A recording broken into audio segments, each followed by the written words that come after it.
रोशनी का कारवां। इस कार्यक्रम के प्रस्तुतकर्ता हैं स्कोप फाउंडेशन और राजीव गांधी फाउंडेशन।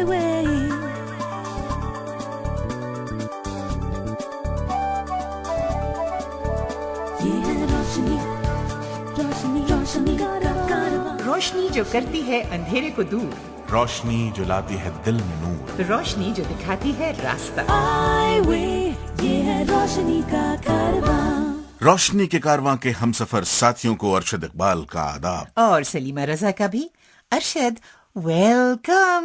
जी भाई, तुम आजकल इतने मसरूफ रहते हो कि वो कहाँ से आया किधर गया वो वाला मामला हो गया है ना, तो शुक्र है कि रोशनी का कारवां के बहाने हफ्ते में एक दिन तो मुलाकात हो ही जाती है। काश क्या माने? काश जैसे आपने मुझे मिलने का इंतजार रहता है वैसे ही हमारे दूसरे जो सुनने वाले हैं उन्हें भी रहता। अरे उन्हें भी रहता है भाई, वो भी करते हैं तुम्हारा इंतजार। और ये जानकर तुम्हारी बातें खिल जाएंगी कि हमारे इस प्रोग्राम को लोग चाव से सुन रहे हैं। आपको कैसे पता? उनके ईमेल्स और मैसेजेस से, जिसमें प्रोग्राम की यूजफुलनेस की सराहना की गई है, लेकिन कुछ अच्छे सुझाव और टिप्स भी दिए गए हैं। वाह वाह दोस्तों, भाई इनायत है, करम, मेहरबानी। हाँ, किसी ने कहा है कि दोस्ती ऐसी चीज है जिसका कभी इम्तिहान लेने की जरूरत नहीं होती। वाह वाह। दोस्ती तो दोस्ती होती है बस, जैसे आकाश, जैसे हवा, कभी खामोश चुपचाप, मगर जब कभी भी आपको उसकी जरूरत होती है तो वो हमेशा मौजूद रहती है। देखा आपने, अरशद का मन कुछ शायराना कलाबाजियां खा रहा है। तो झटपट आ जाइए प्रैक्टिकल वर्ल्ड में और आइए नजर डालें, देखें कि दृष्टिहीन और विजुअली इम्पेयर्ड लोगों के लिए New Zealand association of credit union ने कितनी बढ़िया सुविधाएं पेश की हैं। Now their customers can access their bank accounts independently and in privacy thanks to talking cash machines. जी हाँ, मशीन्स में यूनिवर्सल हेडफोन सॉकेट्स हैं जिनके प्लग इन करते ही स्क्रीन बिल्कुल ब्लैंक हो जाती है, जिससे आसपास खड़ा कोई व्यक्ति ट्रांजैक्शंस न सुन पाए और न ही देख पाए। Users are also provided with detailed information about their withdrawals. भाई वाह, उम्मीद करते हैं कि भारत में भी जल्द ही कुछ ऐसी सुविधाएं उपलब्ध हो सकेंगी। बस कुछ सब्र की जरूरत है। जी हाँ, दाने दाने से बनती है रोटी, पत्थर पत्थर से बनता है किला। हाँ, और एक और बात यह है कि सब्र के दरवाजे पर कभी भीड़ नहीं होती अरशद। इसीलिए मेरे घर पे भीड़ नहीं होती। बहुत बेसब्रे हो तुम। इसी सब्र का दामन थाम कर आगे बढ़ते गए। Harish Kotian, department of information and technology, reserve bank of India में मैनेजर हैं ये। आतिशबाजी के एक हादसे में बचपन में ही इनकी आंखें इनसे छिन गईं। बात कर रहे हैं जॉर्ज अब्राहम से। हरीश, आप रिजर्व बैंक ऑफ इंडिया में manager department of information technology हैं। एज अ मैनेजर आपका काम क्या है? हमारा जो काम है वो सॉफ्टवेयर डेवलपमेंट करना है, और हम लोग 2 लोग हैं, हमारे टीम में 2 लोग हैं, और मेरा रिस्पॉन्सिबिलिटी है सॉफ्टवेयर डेवलपमेंट का। तो ये जो हमारा जो काम है वो हमारे रीजनल डायरेक्टर है, जो मतलब जो हमारे ऑफिस के इंचार्ज हैं, वो डिसाइड करते हैं कि क्या क्या सॉफ्टवेयर करना चाहिए, और हमें वो लिस्ट दिया जाता है, और उसके बेसिस पर हम दोनों मिलकर सॉफ्टवेयर डेवलपमेंट करते हैं। हरीश, आपने रिजर्व बैंक कब और कैसे ज्वाइन किया? और आपने शुरू किया एज अ ट्रेनी जाहिर है, तो यहाँ तक आपका सफ़र एज अ मैनेजर, उसके बारे में थोड़ा बताएंगे? मैं ज्वाइन किया रिजर्व बैंक में 1981 में, और मैं ज्वाइन किया टेलीफोन ऑपरेटर के तौर से मैंने ज्वाइन कर दिया। और वो जॉब तो बहुत अच्छा जॉब है, लोगों से बातचीत होती है, बहुत लोगों से मिलना होता है, उस तरह से तो सेटिस्फैक्शन था। लेकिन बात ये थी कि मैं और कुछ करना चाह रहा था, क्योंकि अभी मेरे पास सबसे पहले एक तो अच्छा जॉब मिल चुकी थी, और मैं चाह रहा था कि इस फील्ड में मतलब कोई भी एक ऐसा फील्ड ले ले जिसमें मैं ये काम इंडिपेंडेंटली कर लूँ, क्योंकि टेलीफोन ऑपरेटिंग भी एक जॉब वो ब्लाइंड लोग बहुत इंडिपेंडेंटली कर सकते हैं। तो मैं देख रहा था कि और कौन से फील्ड है जो हम कर सकते हैं, और साथ में मैं ये भी देख रहा था कि एक नया फील्ड, नया एरिया ले लें, और उस वक्त मैंने बहुत सारे कुछ किताबें पढ़े हैं और फिर वहाँ पता चला कि यूएस में उन लोग ब्लाइंड लोग कंप्यूटर प्रोग्रामिंग करते हैं। तो ये मुझे बहुत अच्छा लगा कि ये एक अच्छा फील्ड है और मुझे बेसिकली मेरा रुझान साइंस की तरफ था। तो ये दोनों मिलकर मुझे लगा कि ये मेरे लिए बहुत अच्छा फील्ड रहेगा। मैंने इसके बारे में पता कर लिया, तो उसमें मुझे तो तसल्ली हुई कि हाँ ये फील्ड में ले सकता हूँ। और फिर जाकर मैंने मतलब जो जहाँ पर कंप्यूटर प्रोग्रामिंग सिखाई जाती है वहाँ पर मैं चला गया। लेकिन शुरुआत में तो कोई लोग मुझे एंट्री नहीं करने देते थे, उन लोग कोई मुझे एडमिशन नहीं देते थे। फिर बहुत मुश्किल से जाकर एडमिशन दे दिए। और लेकिन एक बार मैंने जो इस फील्ड में शुरुआत की और एक बार तो फिर मुझे पीछे रुकने का कोई नाम नहीं था, क्योंकि ये जो फील्ड है, जो कंप्यूटर प्रोग्रामिंग है, वो मुझे इतना अच्छा लगा कि मैं बस मेरा पूरा जी जान उसमें ही था।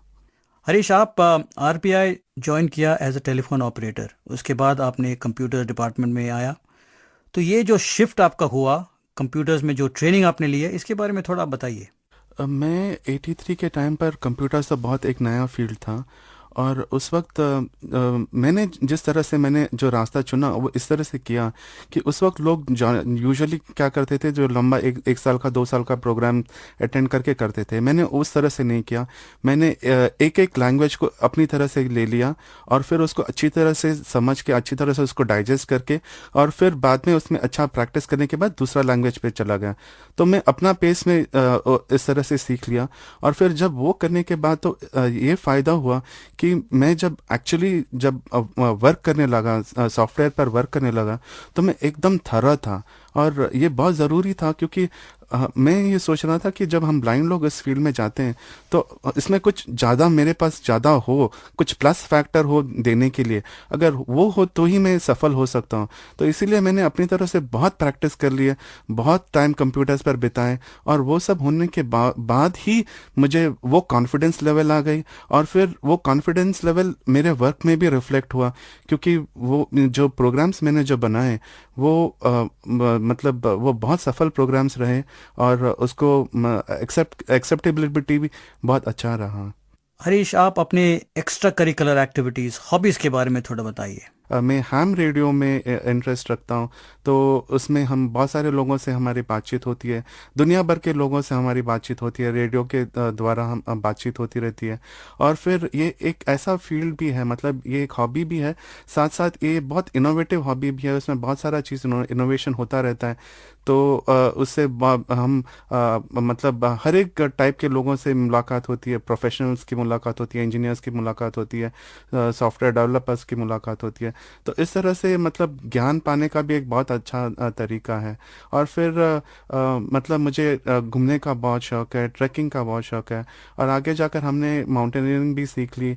और जो सबसे पहला जो माउंटेनियरिंग बैच था ब्लाइंड लोगों का, उसमें भी मुझे पार्टिसिपेट करने का सौभाग्य मिल गया। हरीश, आप अपने सुनने वालों को ये माउंटेनियरिंग, ट्रैकिंग वगैरह के बारे में थोड़ा अपने अनुभव शेयर कीजिए। माउंटेनियरिंग और ट्रैकिंग ये जो फील्ड है, एक तो हम नेचर के पास जाते हैं और वो जो फीलिंग है, जो नेचर के साथ जाना, वो बहुत अच्छा फीलिंग है। और साथ साथ में माउंटेनियरिंग भी जब हम करते हैं तो हम ग्रुप में करते हैं, एक एक नहीं जाते हैं। और अभी हम जब ब्लाइंड लोग जाते हैं तो साथ में हमारा एस्कॉर्ट भी रहता है, तो उनके साथ मिलजुल कर हमको जाना रहता है, तो एक अच्छा अंडरस्टैंडिंग बनता है। और माउंटेनिंग के करते वक्त इसमें बहुत ज़रूरी है कि ग्रुप एक्टिविटी है, मतलब इंडिविजुअल एक्टिविटी नहीं है। तो सबके साथ जो डिसिप्लिन रखना है और साथ साथ में जाकर चलना है, और फिर जो मुश्किल दौर में भी एक दूसरे को मतलब सहारा देना है।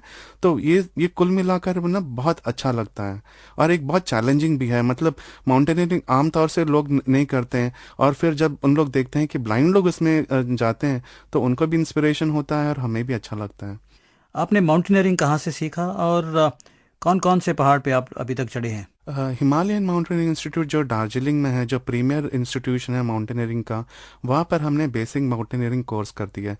और फिर उसके बाद हमें एक्सपेडिशन में जाना था, तो एक बॉम्बे में एक क्लब है यंग सिंगारो करके, तो उन लोग ने ऑर्गेनाइज कर दिए जो एक्सपेडिशन था वो माउंट क्षितिधर में, जो हिमाचल प्रदेश में मनाली की साइड पर आता है, 17,200 फीट के हाइट पर हम गए थे। बहुत सफलता से गए थे और बहुत अच्छी तरह से गए थे। ये हैम रेडियो में आपका इंटरेस्ट कैसे हुआ, और आपने ये जो आपका रुचि है, हॉबी है, इसको आपने कैसे परस्यू किया? हैम रेडियो में इस तरह से हुआ कि मैं पहले रेडियो सुनने का मुझे बहुत शौक था, लेकिन ऐसा कभी मुझे हुआ नहीं कि जाकर उसके बारे में ट्रेनिंग ले।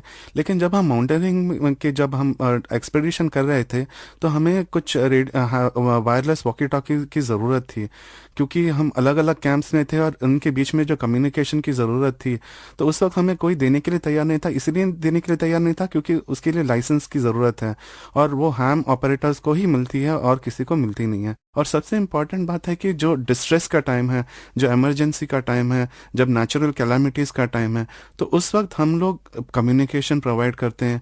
जब सब कम्युनिकेशन चैनल्स जब ब्रेक डाउन हो जाता है, तब उस वक्त हमारा चैनल तो किसी न किसी तरह से हम काम करवा ही लेते हैं। थैंक यू हरीश, बहुत बहुत शुक्रिया आप हमारे कार्यक्रम में आए और अपने ज़िंदगी के बारे में हमारे सुनने वालों के साथ कुछ अनुभव, तजुर्बा शेयर किया। बहुत बहुत शुक्रिया।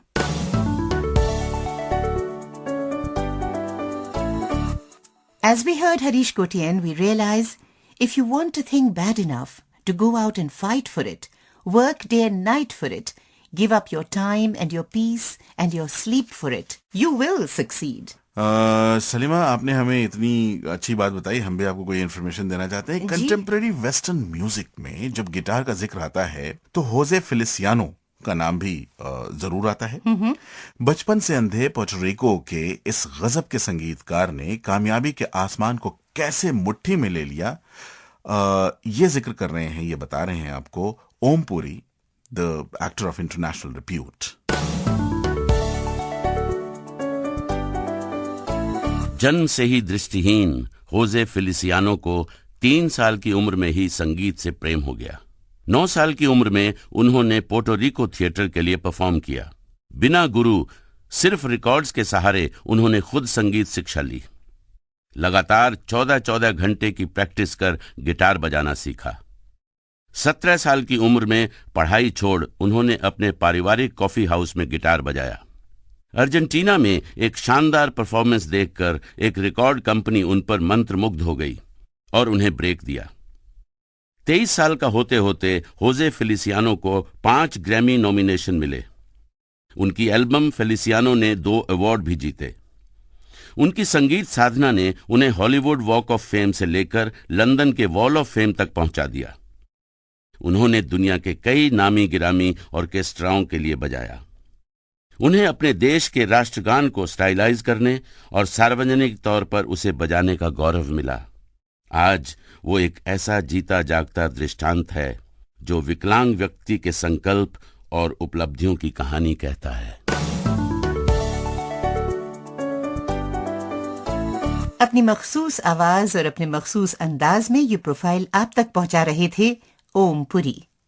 और अब आप तैयार हैं कुछ एडवाइस, कुछ सुझावों के लिए अरशद? आप देंगे? क्यों, कोई इतराज है आपको? नहीं, मैं बस यूं ही पूछ रहा हूं। तो चैन से बैठिए। आप तो जानते हैं कि हर सप्ताह रोशनी का कारवां में एडवाइस सेक्शन होता है ना? जी हाँ। जिसमें कुछ एक्सपर्ट्स को न्योता दिया जाता है कि वो अपने एक्सपीरियंसेस और अचीवमेंट्स के जरिए ब्लाइंड एंड विजुअली चैलेंज लोगों के जीवन से जुड़ी बातों का समाधान दें। जी हाँ।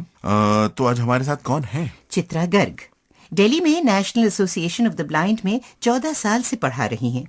Today she explains how to ensure blind children get the best possible start to education.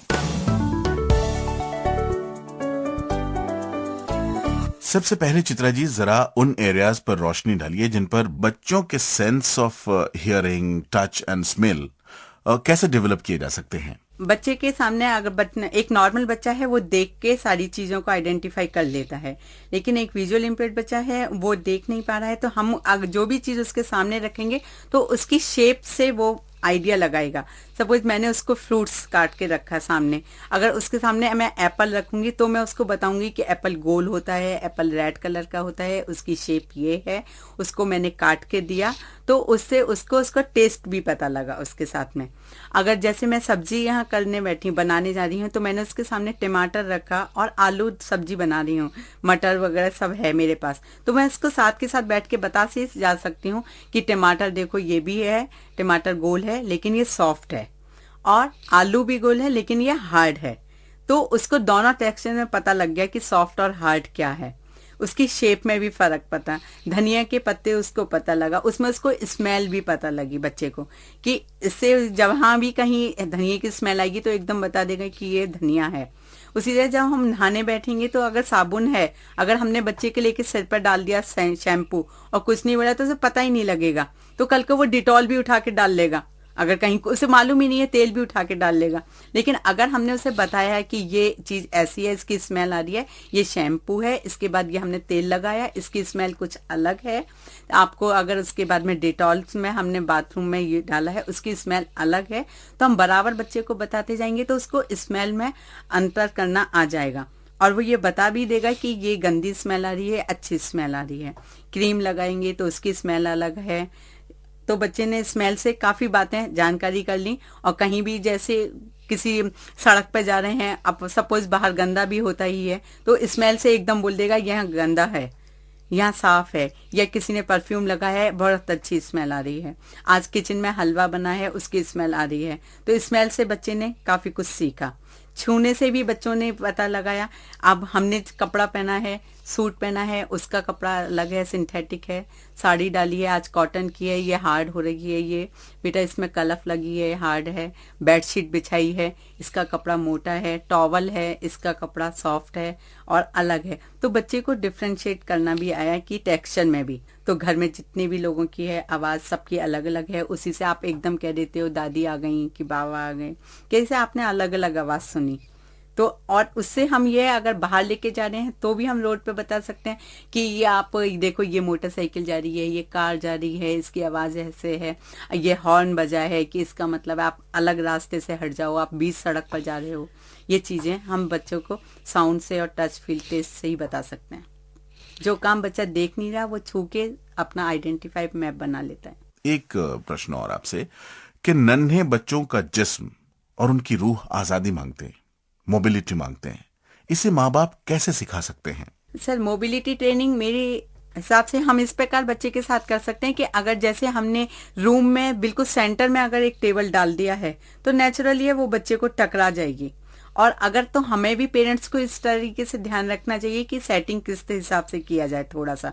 और जब बच्चा चल रहा है तो हमें बच्चे को रास्ते उसके हैंड्स का थोड़ा सा क्लू देना है कि आप इसको टच करके देखो कि ये आपको इधर आपको सपोर्ट मिलेगी, इसके बाद आपको डोर मिलेगा, इसके बाद आपको बाहर जाना है तो आप थोड़ा सा सपोर्ट लेते हुए जाओ टच करते हुए।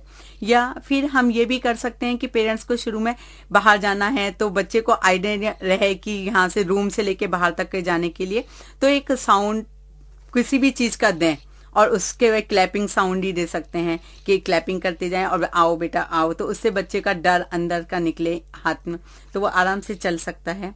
और अगर स्टेयर्स से चढ़ना है तो वो स्टेयर्स को टच करता हुआ, वॉल को टच करता हुआ ऊपर जा सकता है। ऊपर जाने पर दो तरह की टेक्निक हैं जिनको हम यूज कर सकते हैं बच्चे को कि दोनों हाथ सामने करके करना है और एक हाथ नीचे हाथ और एक ऊपर रख के पोजीशन में बनाकर बच्चे को चलना है। क्योंकि होता है छत पे बच्चे के हम लोग कपड़े सुखाते हैं, डोरियां बंधी होती हैं, अगर बच्चे को एकदम सामने से टकरा जाएगा उसको किसी भी पार्ट पे चोट लग सकती है। अगर उसने पोजीशन हाथों की बनाई हुई है तो उसको कोई चोट नहीं लगेगी, हमें खुद को ही डर नहीं लगेगा ना, बच्चे को डर लगेगा कि मुझे चोट लग जाएगी। तो इस तरीके से वो अपने हैंड्स पोजीशन बना के चल सकता है। चित्रा जी, घर में इंडिपेंडेंट होना बच्चों के लिए जरूरी है। ऐसा करने के लिए माँ बाप को कैसी चीजों का या स्पेशली डिजाइन डिवाइसेस का इस्तेमाल करना चाहिए? शुरू में हमें बच्चे के लिए हर चीज अपने साथ में रख के उसे बताना है कि देखिए इस कबर्ड में ये कपड़े रखे हैं, इस साइड में आपके रखे हैं और इस कबर्ड में पापा के रखे हैं या मम्मी के रखे हैं। नेक्स्ट टाइम जब हम बच्चे से कहेंगे कि आप अपने कपड़े निकाल के लाओ, तो अगर उसको पहचान नहीं पड़ रही है फिर, तो हम कवर्ड के बाहर एक सिंबल यूज कर सकते हैं, तो जिससे बच्चे ने छू के बाहर देखा अरे ये मेरी अलमारी है और वो अपना यूज कर सकता है। दूसरा, अगर हमने किसी ड्रॉर में हमने एक जगह बनाई है कि सीजर वहां रखी है या कलर्स वहां रखे हैं या पेंसिल पेन रखा है, और मैं नेक्स्ट टाइम बच्चे से जाके कहती हूँ कि जाओ पेन लेकर आओ, और वो जाके उस ड्रॉर में से पेन निकाल कर लेकर आता है, क्योंकि हमने उसे बताया है। और अगर सपोज उसके पापा ने ही पेन से काम किया और वो भी ड्रॉर में से पेन निकाल कर लेकर आए और उन्होंने वापस उसको जगह पे नहीं रखा, तो ये हमारी मिस्टेक है। इसलिए हम सबको ये ध्यान रखना चाहिए, घर के फैमिली मेंबर को, कि जो चीज जहां से उठाई जाए वो एक जो जगह बनाई है उसको वापस वहीं पे ही रखना है, तो जिससे बच्चे को कभी कोई परेशानी नहीं होगी, बच्चा इंडिपेंडेंट रहेगा, अपना काम आराम से कर सकता है। तो इंडिपेंडेंट बनाने के लिए बच्चे को पूरा ओरिएंटेशन घर का कराना है। ये नहीं है कि हमने उसको गोद में ही उठाया और सब काम लेके चल दिए, अरे देख ही नहीं सकता, तो बच्चा कुछ करेगा नहीं। बच्चे के अंदर भी यही फीलिंग रहेगी मैं तो कुछ कर ही नहीं सकता हूँ। बस लास्ट में मैं यही कहना चाहूंगी कि बच्चे को पेरेंट्स को बस ये ओवर प्रोडक्ट नहीं रखना है, उसको इन्वॉल्व करना है हर बात में, उसके साथ में मतलब प्यार का ही, ये नहीं है कि हर समय प्यार का ही बिहेव रखना है कि अरे ये तो डिसेबल है से कुछ कहो ही नहीं, लेकिन उसकी गलती है तो उसको डांटना भी चाहिए, जिससे बच्चे को लैंग्वेज का भी फर्क है, प्यार की भाषा क्या है कि डांट क्या है, कि उसने गलती किया है यहाँ पे तो उसको डांट भी पड़नी चाहिए, उसको अपने दूसरे बच्चों की तरह ही उसको ट्रीट करना चाहिए, इन्वॉल्व करना चाहिए हर एक के साथ में। जो सोशल वर्क में जो आए हैं गेस्ट उनसे मिलाना चाहिए, बैठना चाहिए, बाहर मार्केट जा रहे हैं तो लेके जाना चाहिए, ये नहीं है कि उसको घर में छोड़ जाओ, इसको ये ऐसा कुछ नहीं करना चाहिए पेरेंट्स को, उसको हमेशा इन्वॉल्व रखना चाहिए। अगर आप दृष्टिहीनता के बारे में हमसे कुछ पूछना चाहते हैं या कोई खास जानकारी हमें देना चाहते हैं तो 09896000555 और हरियाणा से 9896000555 पर कॉल करें। ये थी Chitra Garg, preparatory teacher at the blind school Delhi for 14 years। रोशनी के कारवां में हम बातें कर रहे हैं हमदर्दी और मोहब्बत की, कोशिश और हिम्मत की। इसलिए किसी शायर ने कहा है कि जीने की हर तरह से तमन्ना हसीन है, जीने की हर तरह से तमन्ना हसीन है, हर शर के बावजूद ये दुनिया हसीन है। क्या बात। दिल को हिलाए लाख घटाओं की घन गरज, मिट्टी पे जो गिरा है वो कतरा हसीन है। क्या बात है। तो दोस्तों ये सुनिए, deaf and blind people in the US can now communicate with anyone in the same room face to face। जी हाँ, एक कमाल की नई टेक्नोलॉजी का नाम है जिसके द्वारा डेफ ब्लाइंड व्यक्ति ब्रेल के जरिए से टाइप करके मैसेजेस सेंड और रिसीव दोनों कर सकता है। और साइटेड पार्टी यानी जिनके की आंखें हैं, नजर है, पॉकेट पीसी का इस्तेमाल करके उनसे बातचीत कर सकते हैं। हैरत की बात यह है कि ये दो तरह के स्पीकर्स 30 फीट की दूरी से एक दूसरे से कम्युनिकेट कर सकते हैं। ये टेक्नोलॉजी बेहद नई है, इसलिए इस वक्त कीमती भी है, दाम ज्यादा है। जी हाँ, फिलहाल जहां तक मेरा इल्म है कि ये $1,400 जिसका मतलब है कि 65,000 रुपए की है। लेकिन हमें पूरी उम्मीद है कि ये दाम गिरेंगे और जल्द ही इंडिया में भी ये टेक्नोलॉजी उपलब्ध होगी। जी हाँ। तो अरशद, अब क्वेश्चन ऑफ द वीक बताएंगे आप? बिल्कुल नहीं। अरे क्यों भाई? क्योंकि पहले मैं बताऊंगा कि प्रोग्राम नंबर 5 का सवाल क्या था और उसका सही जवाब भेजकर किसने जीता है आईवे टी शर्ट। हाँ, बिल्कुल बताइए। सवाल था कि महाभारत में कौन सा वो पात्र है जो आजीवन आंखों पर पट्टी बांधने की शपथ ले रखी थी जिसने? यानी कि which character in the Mahabharata chose to live life wearing a blindfold? सही उत्तर है गांधारी, और इसका जवाब भेजा है रामपुर यूपी के अकील अहमद ने। अकील भाई, टी शर्ट मुबारक हो। और अरशद, इस सप्ताह यानी कि प्रोग्राम नंबर 15 का सवाल भी अब सुना ही डालिए। किस फिल्म में अमिताभ बच्चन ने एक बैंक को 3 अंधे लोगों के सहयोग से लूटा था? यानी आपके कहने का मतलब है, in which film did Amitabh Bachchan mastermind bank robbery using 3 blind men? आपका सही जवाब हमें इस पते पे मिल जाना चाहिए। Eyeway radio contest, Score Foundation, PO box 3903, New Delhi 49।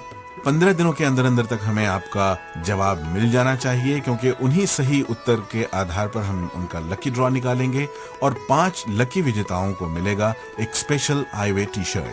बहुत जरूरी बात जो आपसे करनी है, वह हम ये चाहते हैं कि आपका पार्टिसिपेशन, आपका सहयोग हमें हमेशा मिलता रहे। हम चाहेंगे कि आप अपनी समस्याएं, चाहे वो लीगल हों, मेडिकल हों, अधिकारों से संबंधित रखती हों, रोजगार या शिक्षा के बारे में हो, किसी भी तरह की समस्या जो ब्लाइंडनेस से संबंधित हो, तो 09896000555 और हरियाणा से 9896000555 पर कॉल करें। या हमारी ईमेल आईडी भी नोट कर लें, radio@iway.org पर लिखें। और हाँ, हमारा पोस्टल एड्रेस जरूर नोट कर लें, ये है iWay radio program, Score Foundation, PO box 3903, New Delhi 49। और आपके कॉन्ट्रीब्यूशंस का, जैसा कि आप जानते हैं, हमें बेताबी से इंतजार रहता है और रहेगा। तो इजाजत दीजिए सलीमा रजा को और अरशद इकबाल को। खुदा हाफिज। हाईवे, ये है रोशनी का कारवां।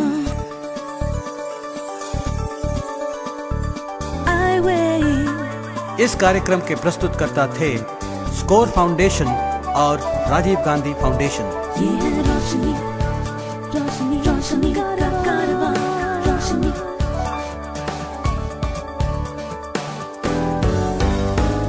हाईवे, ये है रोशनी का